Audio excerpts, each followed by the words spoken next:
Hello friends, law lecture में आप सब लोगों का स्वागत है। हम आज देखेंगे इंडियन एविडेंस एक्ट 1872 में एडमिशन को हिंदी में कहते हैं स्वीकृति। ठीक, स्वीकृति हमें दी हुई है सेक्शन 17 से लेके सेक्शन 23 तक। तो 17 से लेके 23 तक है और उसके बाद सेक्शन 24 से लेके 30 तक कन्फेशन के बारे में दिया हुआ है। वैसे जो एडमिशन है और कन्फेशन है उसकी हम लोग 2 वीडियो बनाने वाले हैं, क्योंकि एक में सब कुछ मैशअप हो जाएगा, वो इजीली समझ में नहीं आएगा। तो आज हम लोग एडमिशन में देखने वाले हैं मीनिंग को, एडमिशन की डेफिनेशन को, एडमिशन कितने टाइप्स का होता है वो देखेंगे, एडमिशन का नेचर क्या है वो देखेंगे, और उसके साथ हम लोग देखेंगे कि वेरियस प्रोविजन जो हैं रिलेटेड टू एडमिशन वो क्या क्या है। तो चलिए शुरू करते हैं। सबसे पहले हम बात करते हैं एडमिशन की मीनिंग की। तो एडमिशन वर्ड सुनते ही हमारे माइंड में एक चीज घूमती है कि कोई भी चीज का एडमिट होना, उसे हम एडमिशन कहते हैं। एडमिशन का जो रोल है वो बहुत ही, admission plays a very important part in judicial proceeding. Judicial proceeding के रूप में जो एडमिशन है उसका बहुत ही इंपॉर्टेंट रोल है।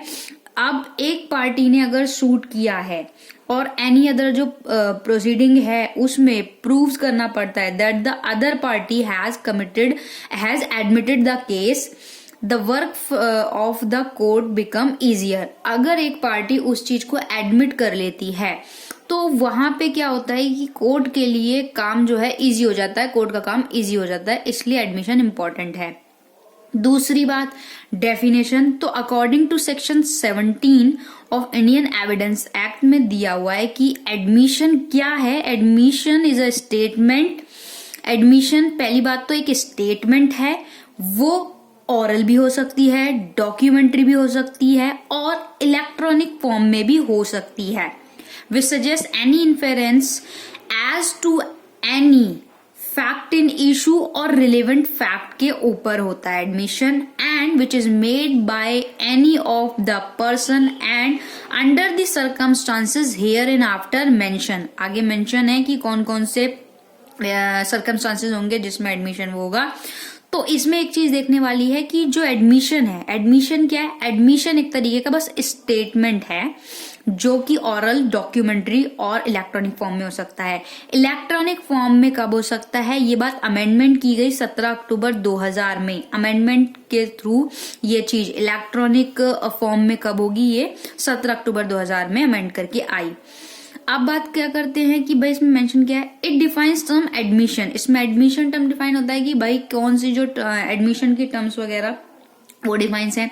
It says that an admission will be relevant.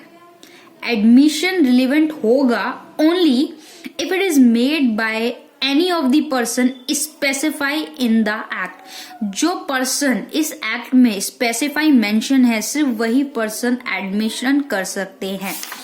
उसके बाद आगे बढ़ते हैं।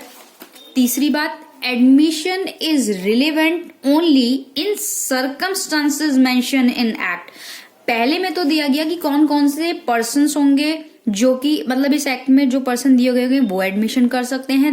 अब दूसरे में दिया गया कि वो कौन कौन से सर्कमस्टांसेस होंगे जो कि रिलेवेंट फैक्ट करेंगे किसी भी इसको एडमिशन को, तो वो इस एक्ट में मेंशन है।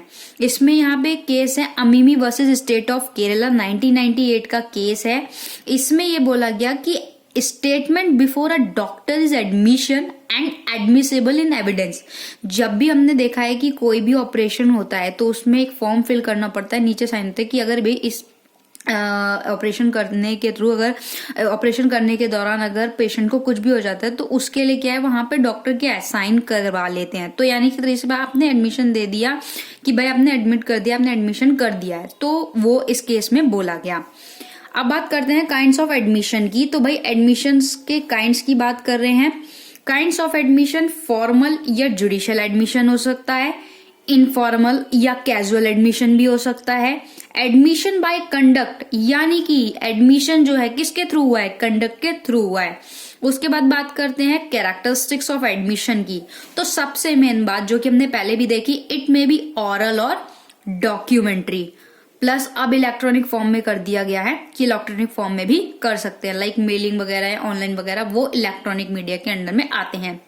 दूसरी बात, it is a statement to suggest any inference to any fact in issue or relevant fact, यानी कि एडमिशन किन दोस्त पे बात कर रहा है, फैक्ट इन इशू पे या रिलेवेंट फैक्ट पे। It must be made by any person prescribed under the act, ये सिर्फ ऐसे एनी पर्सन जो कि प्रेस्क्राइब किया गया है इस एक्ट में, सिर्फ उन्हीं पर्सन के थ्रू भी हो सकता है। It must be made under the circumstances prescribed under the act, वो कौन कौन से सर्कमस्टांसेस हैं जहां पे क्या होगा, जहां पर एडमिशन होगा, तो वो सर्कमस्टांसेस और वो पर्सन्स यहाँ पे सेक्ट में पहले से बता हुआ है। अब बात करते हैं नेचर की, तो the statement made by parties during judicial proceeding are self regarding statement. देखो दो तरीके की होती है भाई, एक तो मान लीजिए एक पर्सन ने खुद के लिए स्टेटमेंट दी कि भाई ये चीज ऐसी है, या उसने बी के लिए, सपोज बी है, बी के लिए कि भाई ये पर्सन ऐसा है, उसके एक तरीके से समझ सकते हैं उसके लिए एडमिट किया। तो अब जब बी के लिए अगर कर रहा है तो वो सेल्फ रिगार्डिंग आएगी। दूसरी बात, ये जो है सिविल नेचर का है, एडमिशन सिविल नेचर का है, और जो कन्फेशन हम आगे पढ़ेंगे, कन्फेशन आपका क्रिमिनल नेचर का रहता है। उसके बाद हम बात करते हैं various provision relating to admission, यानी कि वो कौन कौन से प्रोविजन है जो एडमिशन से रिलेटेड है। तो सेक्शन 18 से लेके सेक्शन 20 तक प्रोविजन दिए हुए हैं जो कि हमारे एडमिशन से रिलेटेड है। सबसे पहला है सेक्शन नंबर 17 में तो हमने डेफिनेशन देख ली। 18, an admission is relevant if it is made by, admission relevant कब होगा, जब स्टेप वाइज कर रखा है। Number 1, by party to the proceeding, जो प्रोसीडिंग की पार्टी होंगी उनके थ्रू, सीधी सी बात है, या an agent authorise by such party, कोई एजेंट होगा, रिप्रेजेंटेटिव होगा भाई कि इस पार्टी का कोई एजेंट है, ऑथोराइज किया हुआ है वो। तीसरी, अ पार्टी सुइंग और being sued in a representative character making admission while holding such character, admission और कौन दे सकता है, उस पार्टी के जो रिप्रेजेंटेटिव होंगे वो भी एडमिशन दे सकते हैं। 4th नंबर पे, अ पार्टी हु हैज प्रोपराइट और pecuniary interest in subject matter, जहां पे सब्जेक्ट मैटर होगा ऑफ द सूट का during the continence of such interest, उन व्यक्तियों का इंटरेस्ट होगा तो उसके बाद उन व्यक्तियों का अगर इंटरेस्ट होगा तब दे सकते हैं, या वो a person from home the party the suit have derived their interest in the subject matter on the suit during the continuance of a subject interest, या तो भाई किसी व्यक्ति का इंटरेस्ट होगा तब, या किसी पार्टी का इंटरेस्ट व्युत्पन्न हो जाए, इंटरेस्ट बन जाए, डिराइव्ड हो जाए, उस केस में उसकी एडमिशन जो है मानी जाएगी।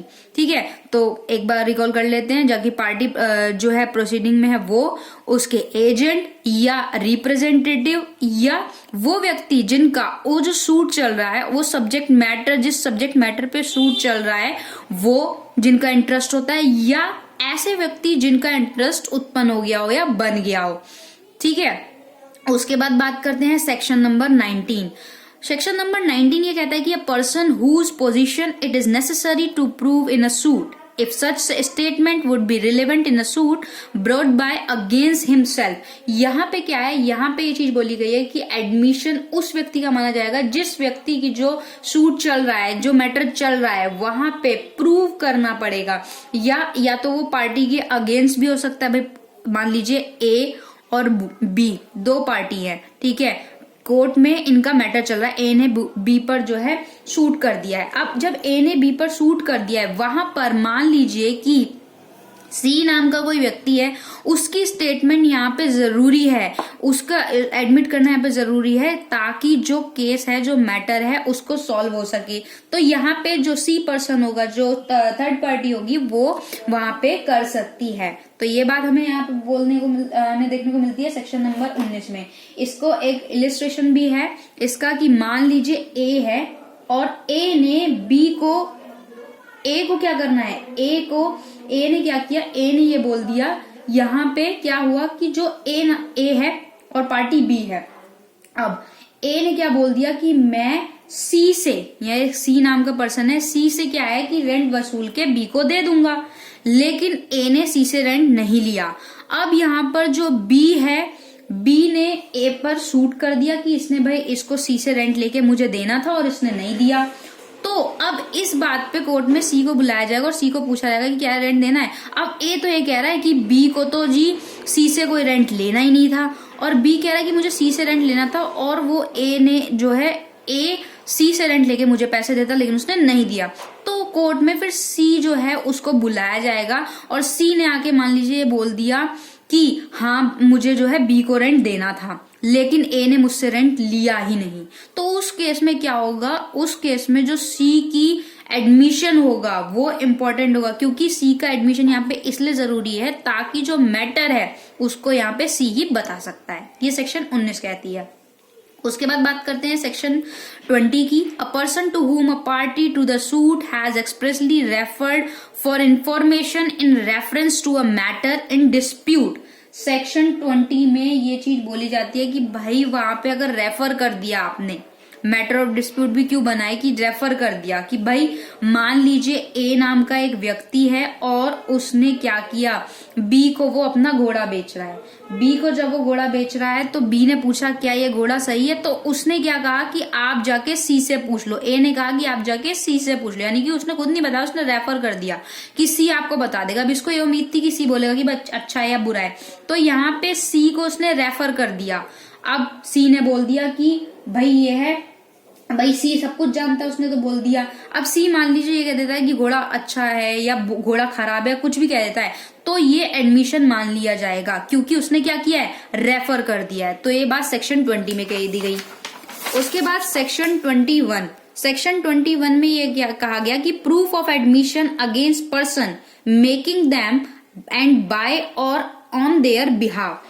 इस सेक्शन में, सेक्शन 21 में ये चीज बोली गई है कि जिस तरीके से, जैसे अब इसमें ये है कि जो proof of admission against person होगा, मेकिंग देम बाय देयर और बिहाफ, उसके बिहाफ पे होगा।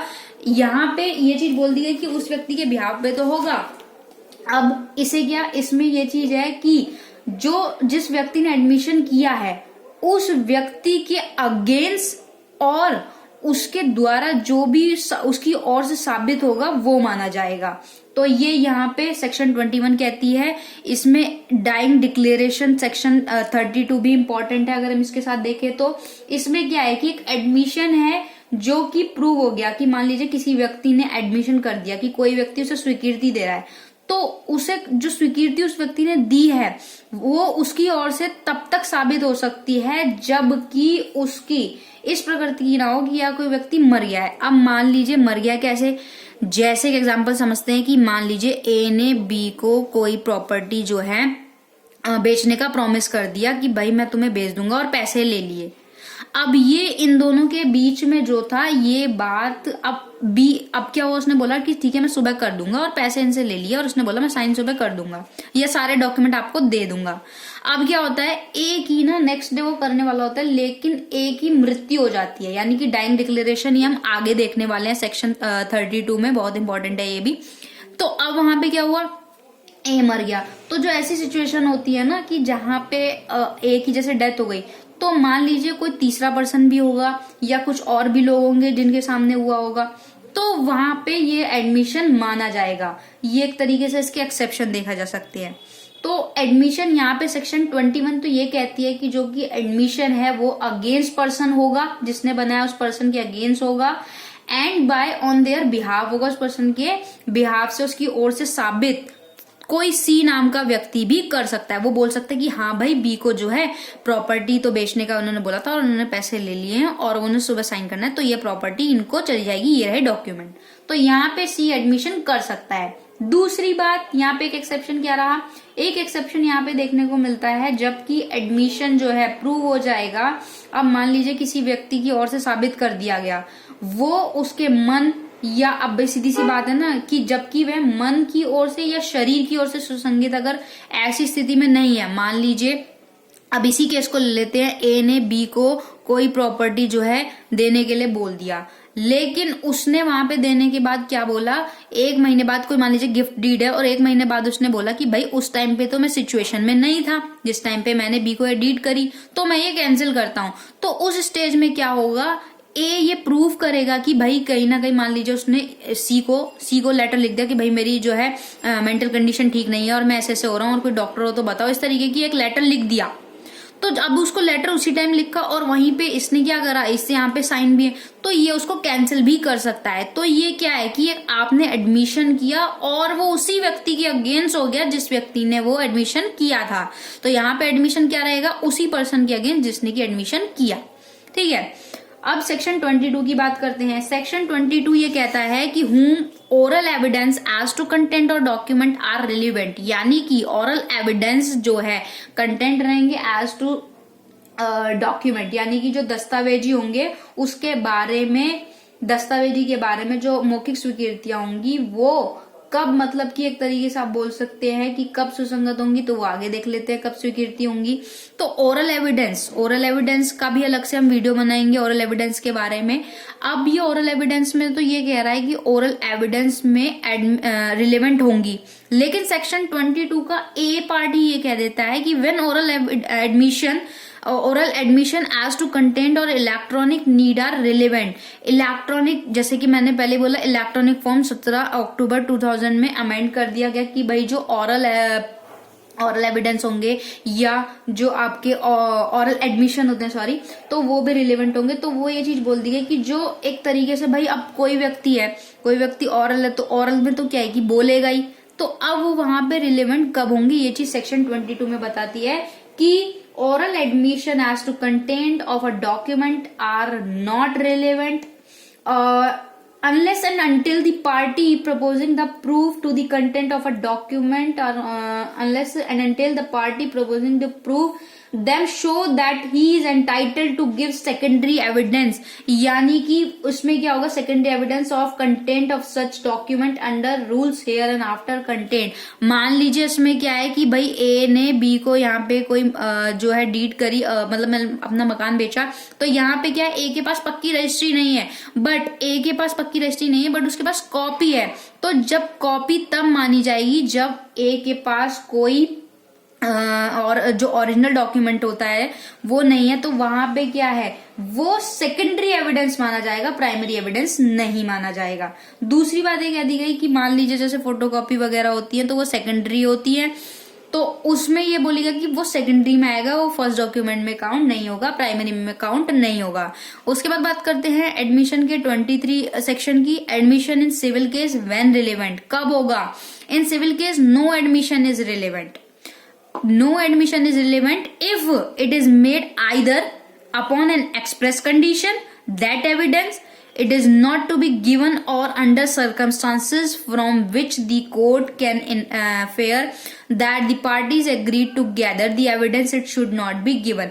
यहाँ पे क्या है कि भाई अब इसमें क्या बोल दिया गया सेक्शन 23 में, सेक्शन 23 में एग्जाम्पल से समझ लेते हैं, स्पष्टीकरण यही है कि यहाँ पे कोई भी बात अगर बैरिस्टर, प्लीडर, अटर्नी या वकील को कोई ऐसी बात का जो है एविडेंस देने के लिए छूट जो है देने वाली नहीं मानी जाएगी जिसका एविडेंस देने के लिए 126 के अधीन उसे विवश किया जा सकता है, यानी कि 126 के अंडर में उसको अधीन किया जा सकता है कि वो करे। बट नॉर्मली ये जो सेक्शन है सेक्शन 23 वो यही कहती है कि जो सिविल मामले हैं उसमें जो एडमिशन है वो कब सुसंगत होगी, तो सिविल मामलों में कोई भी जो स्वीकृति होगी, ये जो एडमिशन होगा वो सुसंगत नहीं होगी। यदि वो कब होगी, जबकि इस शर्त पे होगी जबकि उसको कोई एविडेंस नहीं दिया जाएगा। ठीक है, एक और सेक्शन है सेक्शन 23 एडमिशन से रिलेटेड, तो सेक्शन 31 यही कहती है कि जो एडमिशन है नॉट कंक्लूसिव प्रूफ है बट मे बी स्टॉपल। तो यहाँ पे स्टॉपल का भी है कि जो स्वीकृति है वो कंक्लूसिव प्रूफ नहीं है, बट यहाँ पे क्या है उसको स्टॉप कर सकती है, वो स्टॉपल में कर सकते हैं। तो स्टॉपल पे हम अलग वीडियो देखने वाले हैं। तो होप्स हो कि एडमिशन का टॉपिक आपको पूरा क्लियर हुआ होगा। वीडियो पूरी देखने के लिए thank you so much. Video अच्छी लगे तो लाइक कीजिएगा, चैनल पे नए हैं तो सब्सक्राइब करके बेल आइकन प्रेस कर दीजिएगा।